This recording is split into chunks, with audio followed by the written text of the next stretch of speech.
Die skrywer C.S. Lewis het geskryf: Ons Vader verfris ons op die reise met aangename herberge, maar hy sal ons nie aanmoedig om dit met ons tuiste te verwar nie.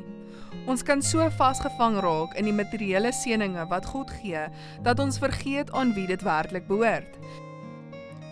En waarvoor dit eintlik bedoel is. Ons besittings behoort nie regtig aan ons nie. Geld, huise, beleggings, klere, sporttoerustings, meubels, versierings, gereedskap en selfs talente word aan ons toevertrou.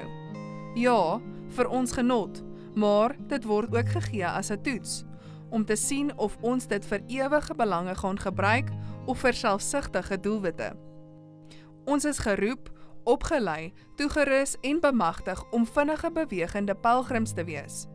Ons het 'n eenvoudige maar belangrike sending, om mense se oë op Jesus gefestig te hou.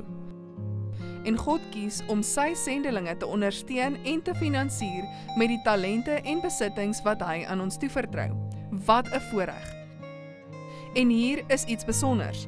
Wanneer ons God se hulpbronne gebruik om ander te help om hulle oë op Jesus te vestig, word ons ook gehelp om ons oë op hom gefestig te hou, soos Helen Lemmel geskryf het.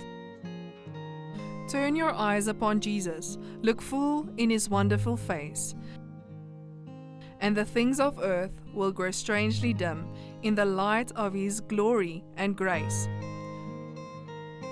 Ons is op pad na 'n beter land, die hemelse een.